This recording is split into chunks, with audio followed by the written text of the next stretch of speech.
What is up, guys? My name is Reagan DeLeamis, and if you're new to the channel, I love to play pickleball. The last few videos that I had made have been a little bit more experimental, nothing too crazy, but recently I saw an invitation for a pickleball tournament in Fairfield, California about a month ago, and it's happening at the end of August, so I decided to start practicing to work on my serving techniques and a few other things. The first drill I did was my regular serve 5 times in each serving square.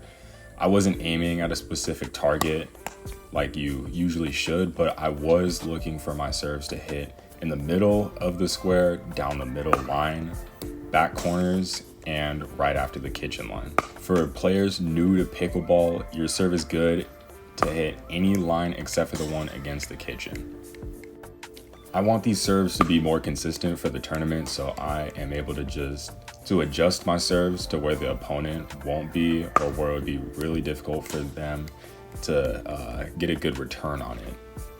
I want to challenge myself by doing singles. I love playing singles, but I don't get enough practice. I have footage from a game I played with my friend Langdon.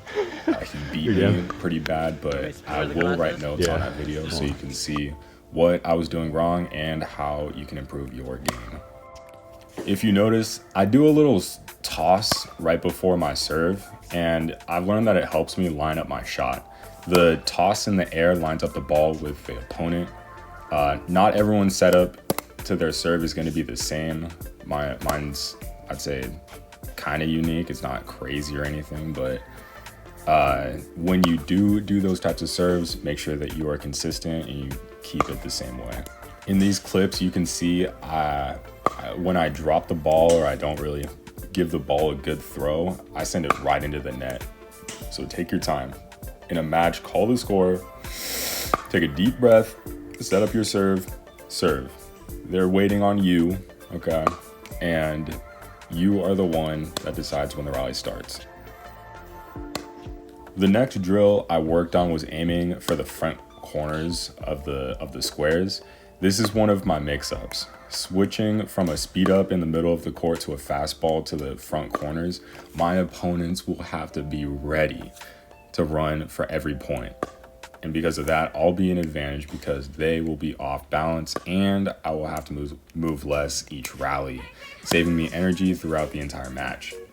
I will probably refrain from doing this serve on the left side since I would be doing it as a forehand, and the way that I would have to angle my body would make it way too obvious.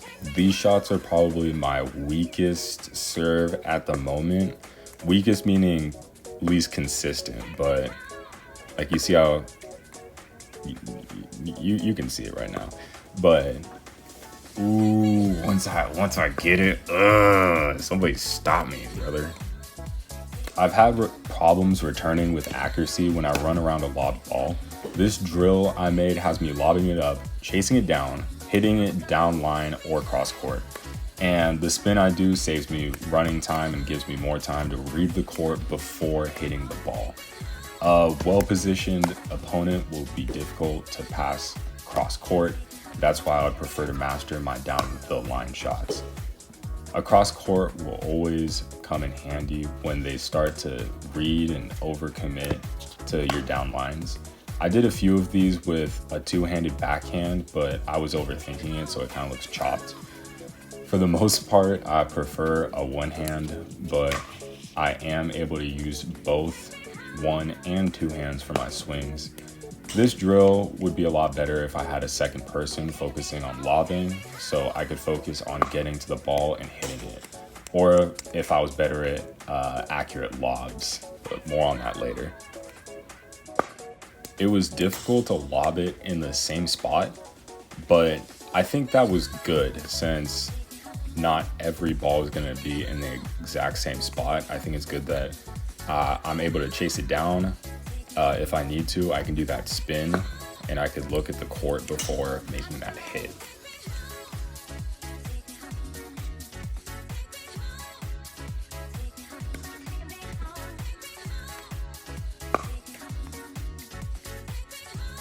In this clip, you can see me lobbing the ball again and using a two-handed backhand.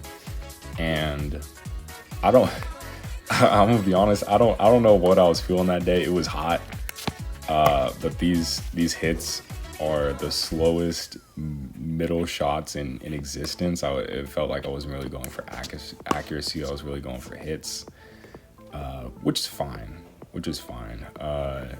The lob was making it kind of uncomfortable. That overhand definitely did help, but I don't know. This like I said, this drill would be a lot easier with one person, probably on the other side, passing it and then me chasing it down, because that would help them work on lobs, and that would help me work on the two-hand.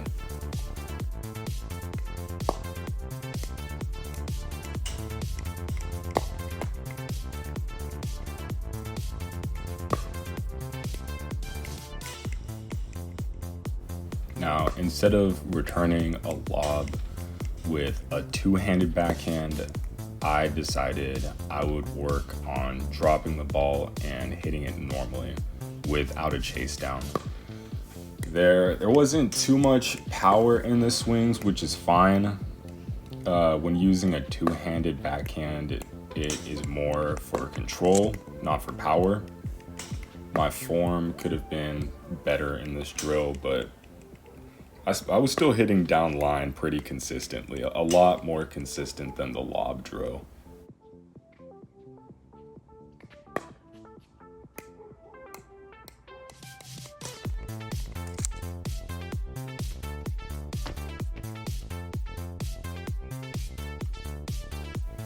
I'm really excited for the tournament, but I am worried because I'm not used to playing with people at my level. I'm usually like teaching my friends how to play pickleball or something like that, so I don't really get a good even match to get better with. So that's the only downside. I'm hoping these drills help. Now, the next drill I practice for lobs. This is another drill that would be better with a second person. I'm thinking they go for like an overhead smash, and then I pop it up, and then they try and return the lobbed ball. But the last thing you want to do when you're lobbing a ball is drop it right at the kitchen. Your opponents are going to have a field day with a lob like that. So instead, what I want you to do is place it at the back corners of the court. This is gonna reset who has the advantage during the rally. And if you see right here, a little lob right at the kitchen, that's a quick kill. But if they're taking like little steps back and they still try and go for a kill, it's going straight into the net. It's gonna be a lot safer to let them bounce. If you can't hit the corners accurately, anywhere in the back is fine. You are looking for enough airtime to run up to the kitchen and enough distance away from the kitchen so it doesn't become a fast hand battle, even if the lob lands in the middle of the court.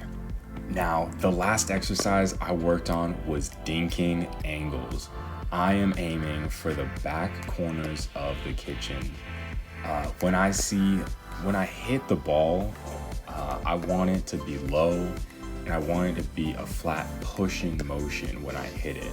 There's no wrist involved. You can see a few hits that I make. I use my wrist in them. They go straight out. But using your wrist could be a lot more unpredictable than doing that pushing motion. I think eventually I want to start mastering dinking with my wrist, but for now, I will keep that pushing motion. The dinks I do with my backhand are my best example. I was seeing how it would feel if I finished with the swinging, with a swinging motion up to my shoulder for my front hands. You can see right there. But that's about it. I'm really looking forward to this tournament. It's going to help me gauge how well I am against real opponents that are at my level. and what I need to improve on. So if you like this video, drop a follow, and I'll see you in the next one. Peace.